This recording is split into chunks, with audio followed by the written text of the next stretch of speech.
How long you live after 70 isn't just about luck, it's about how closely you're listening. Have you ever paused for a moment and asked yourself, how many good years do I still have left after turning 70? It's a big question, one that might feel a little heavy at first. But honestly, it's also one of the wisest questions we can ask ourselves. Because here's the truth. If we don't know where we're heading, it's hard to know where to begin, how to care for our health, how to protect our joy, and how to make the most of each beautiful day we still get to wake up to. Now, once you reach your 70s, your body starts whispering to you. Little hints, little nudges, not to scare you, but to gently remind you. Life is still a gift, and you still have time to care for it. You see, I've met people in their 70s who move through life with energy and purpose. Like Harold, age 73, from Seattle. Every morning, rain or shine, he laces up his sneakers and walks 2 miles around his neighborhood. When I asked him why, he said, I don't walk because I'm scared of getting sick. I walk because it reminds me I'm still in charge of my own life. But then I've also spoken with folks just a year or two younger than Harold, already struggling with sleepless nights, low energy, and waking up wondering what the point even is anymore. So what's the difference? Is it just luck? Is it something written in our DNA? Or is it out of our hands? Well, science has a clearer answer, and it might surprise you. Decades of research from places like Harvard, Stanford, and the Mayo Clinic all point to this simple truth. How long and how well we live after 70 isn't just about genes. It's mostly shaped by the small decisions we make each day, and the way we tune into what our bodies are trying to say.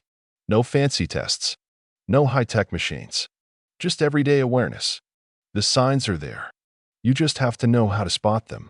In this article, I'm going to guide you through 7 key signs, each one backed by science, that can help predict how well you might age after 70. These are practical, easy to understand, and most importantly, they matter. You won't find vague advice or guesswork here. Just real-life wisdom, shared through real-life stories, from real people just like you. Whether you live in a New York high-rise, a Houston suburb, or a quiet cabin in Montana, this applies to you. And if you've made it this far, that already says something important about you. It means you care. It means you're ready to take the first step. And it means you're not waiting around for life to happen to you. You're stepping up and choosing to live it fully. So if this speaks to you, I invite you to stick around. There's more to come. And maybe, just maybe, someone you love needs to hear this too. Feel free to share it with them. Because sometimes one small choice can change the rest of your story. Now then, let's begin with the very first sign. 1. Walking speed, a simple clue that says a lot about life after 70. When most folks think about what helps us live longer, they picture good genes, regular checkups, or maybe a healthy diet. But there's one small habit that often gets overlooked, and yet study after study has shown it's one of the clearest signs of how well you're aging. It's how fast you walk. That's right. Something as simple as your walking pace can say a lot. Not just about your legs, but about your heart, your muscles, your balance, and even your brain. Let me paint you a picture. James and Leonard are both 75 years old. They used to work side by side in construction. Same job, same years, same weathered hands. But today, their lives look pretty different. James still gets up every morning and walks 2 miles around his neighborhood in Cincinnati. His pace is steady. His posture is upright. He moves with quiet confidence. Now Leonard, well, his story's changed. He was active for years, but lately he's slowed down a lot. Stairs are a challenge. Even walking across the room sometimes leaves him short of breath. He holds on to railings. He avoids uneven ground. And most days, he doesn't go far from the couch. So what happened? It's not just about how they walk. It's about what's happening inside. You see, James has kept his muscles strong. His blood flows smoothly. His balance is solid. And that shows up in his stride. Leonard, on the other hand, is facing muscle loss, slower circulation, and maybe even early signs of memory changes. And here's the thing, walking speed can often reveal these shifts before the doctor does. Experts at places like the University of Pittsburgh and Mayo Clinic have found that older adults who walk at about 2.2 to 2.9 miles per hour tend to live longer, stay more independent, and enjoy better brain health. But folks who slow down to under 1.8 miles per hour often show signs of decline, even if they feel okay for now. Why does walking speed matter so much? Because it's not just about your legs. It's a reflection of your strength, your coordination, and even your mindset. When your steps get slower, your whole world tends to shrink. You move less. You lose muscle. Your bones weaken. Your confidence drops. And yes, even memory can begin to fade. It all starts with a slow step. But here's the good news. This is something you can change. You can rebuild your speed slowly, gently, and on your own terms. Try standing up from a chair without using your hands. Take the stairs instead of the elevator, even if it's just one floor.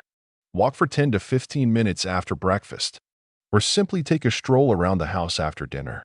These little choices add up. And over time, you may find that you're walking taller, feeling stronger, thinking more clearly, and most of all, living with greater freedom. You don't need fancy equipment. You don't need a prescription. You don't even need to join a gym. All you need is to notice your own pace and to keep moving step by steady step. Because your walking speed isn't just about getting from point A to point B. It's about how you carry yourself through life and how much more living you still have ahead. 2. Grip strength, a quiet signal with a lot to say about your health. Have you ever wondered if something as small as a handshake could tell you something big about your health? It might sound too simple to be true, but it's not. Doctors and researchers from places like Harvard and Johns Hopkins have been studying this for years. And what they've found is powerful. Grip strength, how firmly you can squeeze with your hand, is more than just about muscle. It's a reflection of your whole body, your blood flow, your nervous system, your balance, even your chances of developing things like heart disease or memory loss down the road. Let me tell you about two men I met in Denver. Both are 76, both retired, but their daily lives? Very different. Raymond is the guy everyone calls the handshake guy. Every morning, he spends about 10 minutes squeezing a small rubber ball. He also does a few wrist rolls and lifts 5-pound hand weights. He says it helps him feel steady. And when it's time to open a jar of pickles or carry his Costco bags, he never has to ask for help. He doesn't think of it as a workout.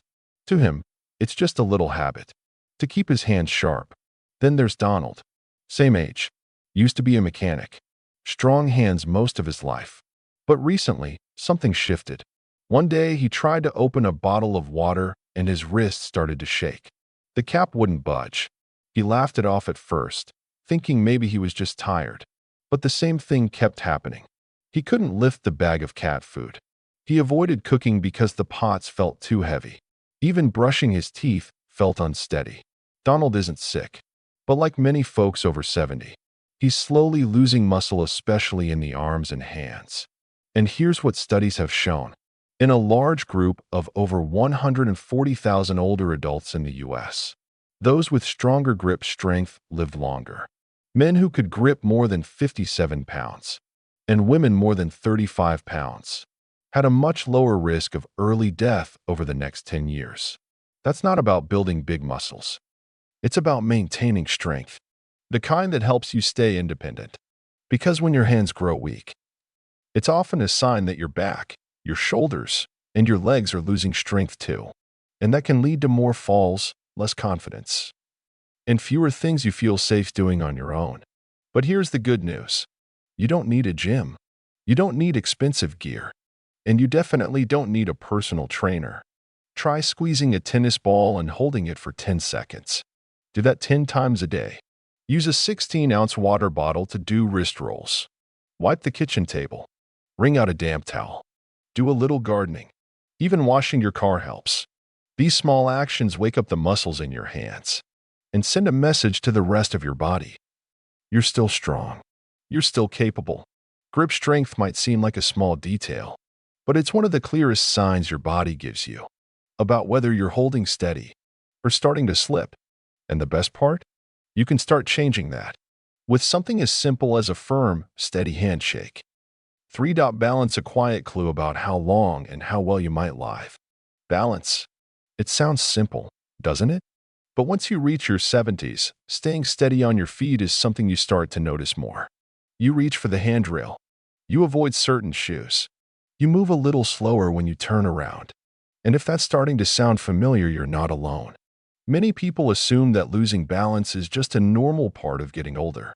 But the truth is, it can be a warning sign. Across the country, researchers have been studying this closely. And what they've found is eye-opening. The ability to stand on one leg for at least 10 seconds is a strong sign of how healthy and steady your body is. Not just now, but years into the future. Let me tell you about two women I met. Marilyn, 72, lives in Austin, Texas. Every morning, when she brushes her teeth, she lifts one foot off the ground and balances on the other, just for fun. No wobbling, no holding onto the sink. She can stay that way for 15 seconds or more. To her, it's like a little game. But she says it helps her feel confident on the stairs. And she rarely trips or stumbles. Now meet Sandra. She's 71 and retired from teaching second grade in San Diego.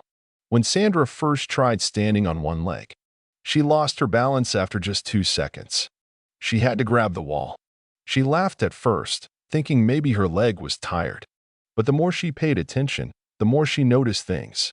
She needed the handrail on the stairs. She avoided walking outside in winter, afraid of slipping. And she sometimes felt unsteady just turning around quickly. Sandra didn't feel sick. Her bones were fine. Her vision was okay. But her body was slowly losing its sense of balance. And she didn't even notice it at first. Here's why that matters. Balance is more than just staying upright. It reflects the health of your nervous system, your muscles, and even parts of your brain. And when it starts to slip, so does your confidence. And sometimes your independence. A recent study published in 2022 showed something powerful. People who couldn't stand on one leg for at least 10 seconds had an 84% higher chance of passing away within the next decade, compared to those who could hold steady. That's serious. But it's also something you can work on. And you don't need a gym or fancy equipment. You just need to turn ordinary moments into balance practice. Try standing on one foot while brushing your teeth. Stand heel to toe like you're on a tightrope while watching TV. When you're waiting for your coffee, close your eyes and try standing still for 10 seconds. Start slow.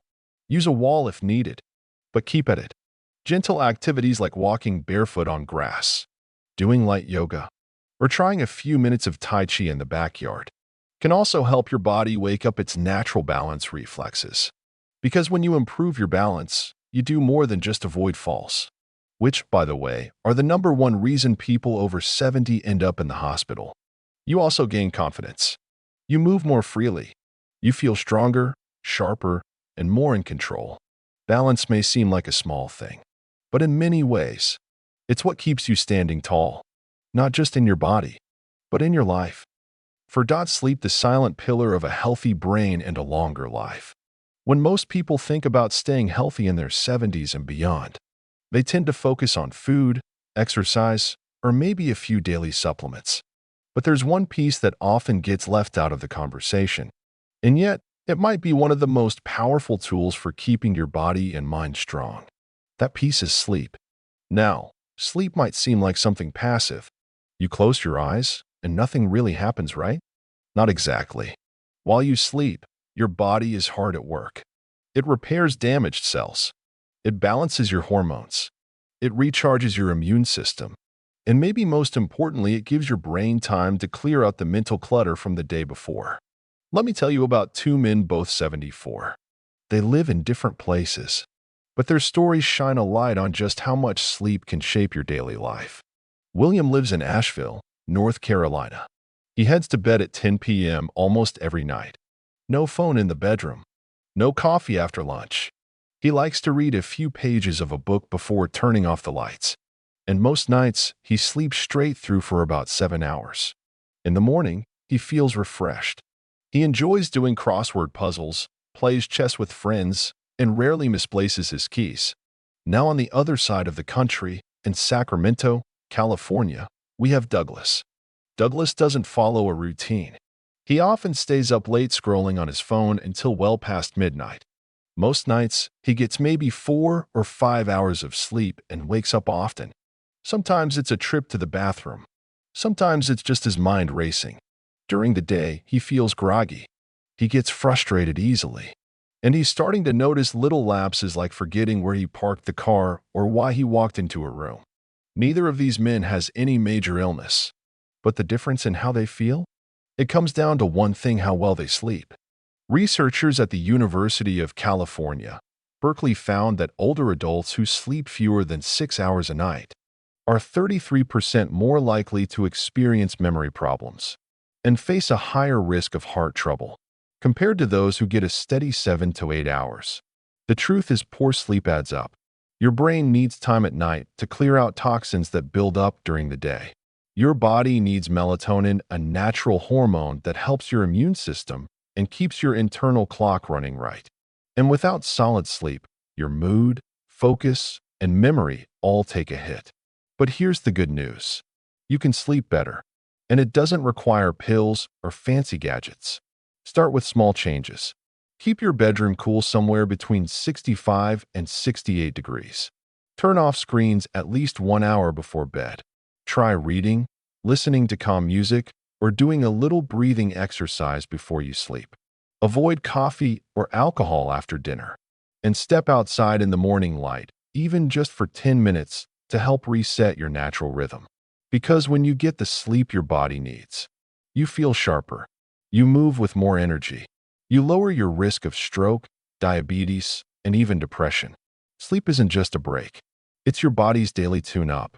And it's one of the most important choices you can make for a longer, stronger, and more joyful life. 5. Appetite, the quiet voice your body uses to tell you something's changing. After you turn 70, you might notice something different.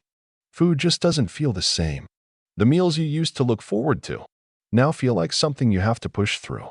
And while it's easy to brush that off as just getting older, your appetite is actually one of your body's early warning signals. It can quietly tell you if your health is staying steady or slowly slipping. Let me share 2 stories. Both women are 74, but their daily lives couldn't be more different. Carolyn lives in Madison, Wisconsin. She's always loved being in the kitchen. She's not a fancy cook, just someone who enjoys simple, nourishing meals. In the morning, she has oatmeal with banana and a sprinkle of almonds. At lunch, maybe a turkey sandwich with sliced tomato and cucumber. And for dinner, a bowl of veggie soup and a small piece of grilled salmon. She eats well, she feels strong, and even in winter, she rarely catches a cold. Her skin looks healthy, and she still enjoys long walks with her neighbor's dog. Now let's talk about Janet.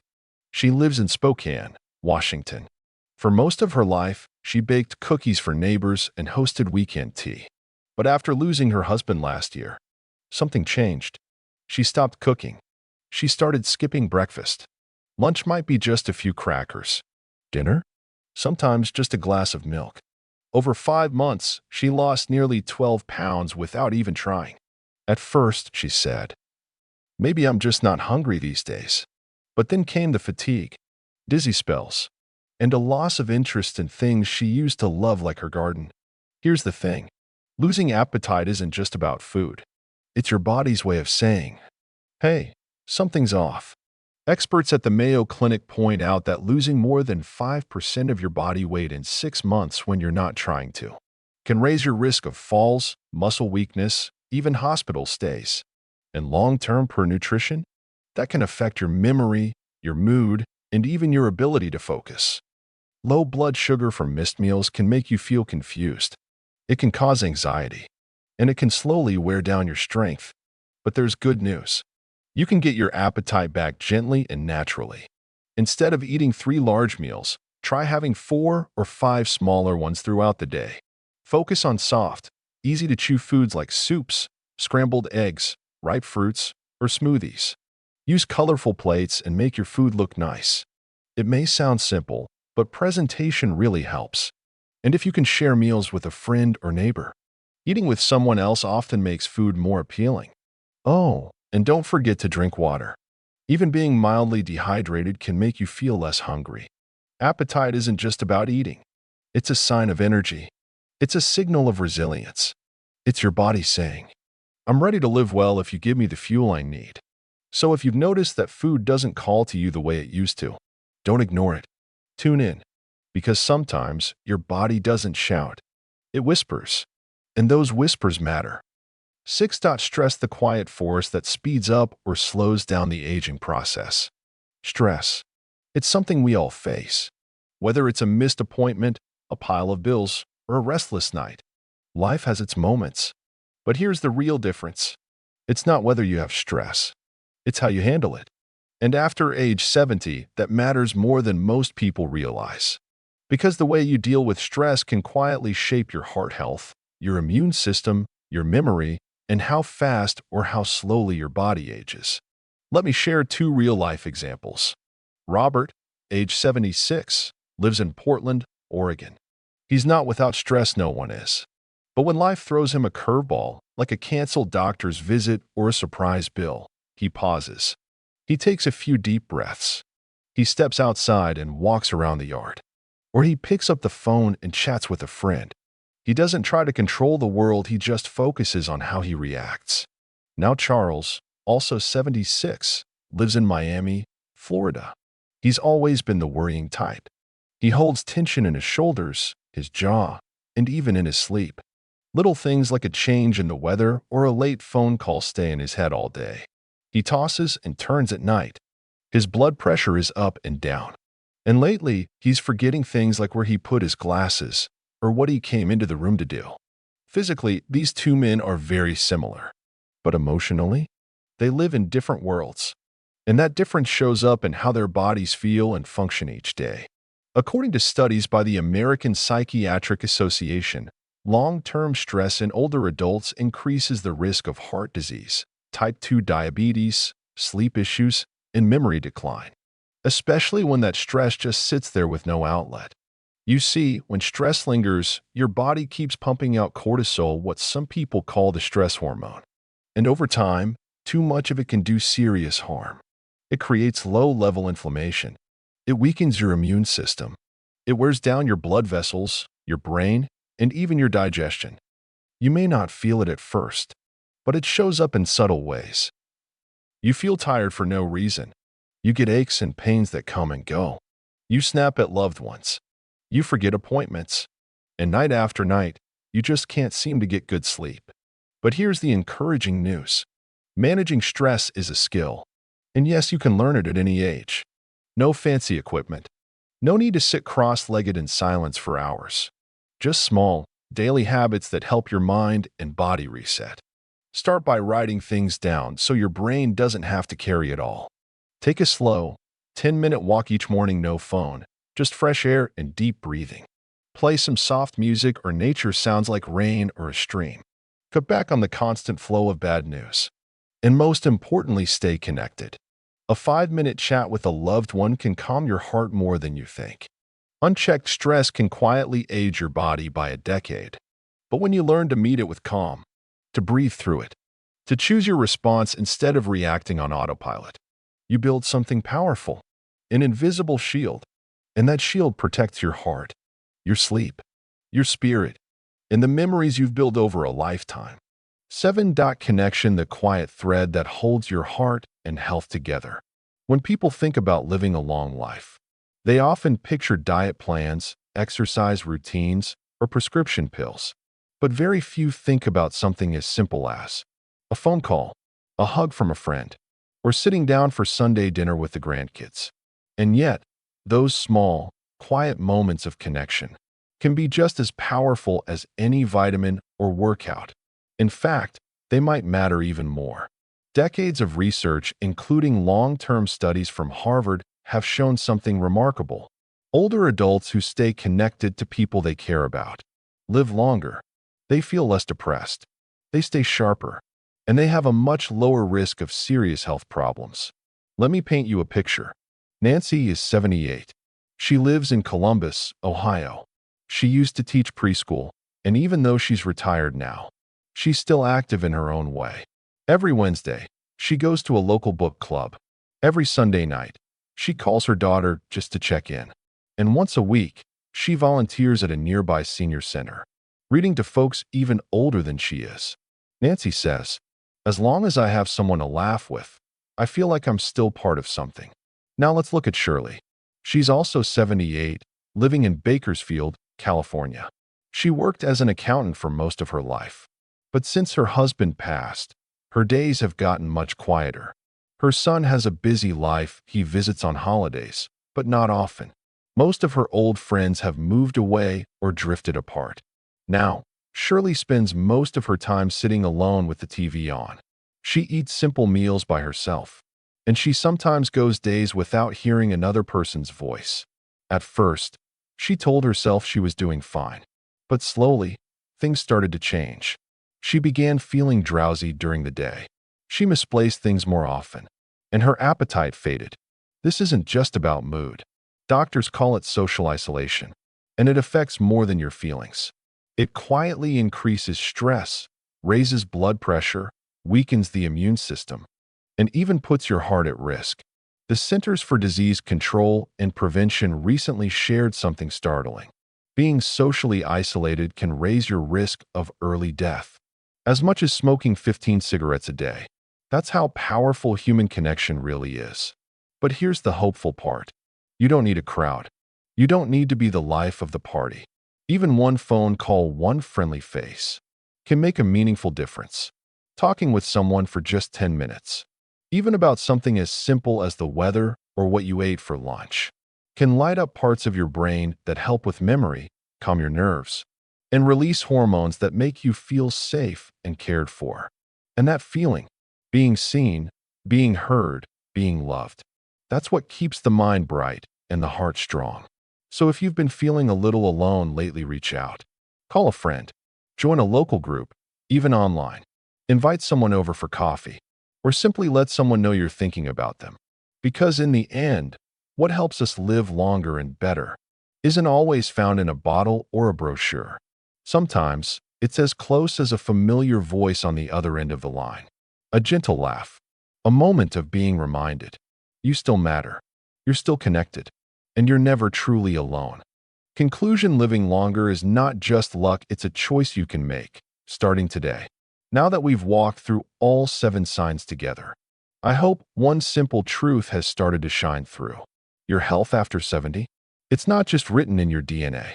And it's not left up to luck, either. It lives in the quiet decisions you make each and every day. It's in the way you move through the world, in how quickly you walk, in the strength of your grip when you reach out to shake someone's hand, in your balance, your sleep, what's on your plate, how you respond to life's ups and downs, and most of all, in the people you choose to stay connected with. Each of those things is your body's way of asking, how am I doing? Am I being cared for? And here's the beauty of it. You get to answer that question with small, loving actions. Turning 70 isn't an ending. It's a doorway, a chance to write a brand new chapter. And you don't need to change your whole life overnight. You can start by walking an extra 10 minutes each morning, or going to bed 30 minutes earlier than usual, or calling a friend you haven't spoken to in a while just to say hello. You can take that first step, whatever feels doable today, because it's not about being perfect.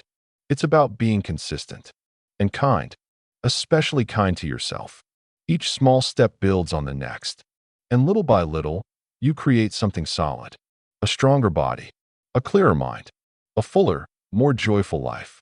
You don't have to be the healthiest person in your neighborhood or the strongest one at your local gym. You just have to show up as the healthiest version of you wherever you are right now. And let me remind you of something important. You are not alone in this. There are thousands, millions, really, of people your age, quietly choosing to care for themselves each day, choosing to listen to their bodies, to live with intention, to age with strength, purpose, and a little bit of grace. So if something you heard here today helped you, pass it on. Share it with someone you care about. You never know, your voice, your encouragement, might be just what they need to take their first step too. And if you'd like more guidance, more friendly advice, or just more ways to feel good as you grow older, go ahead and subscribe. Turn on those reminders, and come along with me as we keep learning how to care for ourselves with wisdom, with humor, and with heart. Because aging well isn't something you have to chase. It's something you build with steady hands and a little love, one day at a time. And there's no better time to start than right now.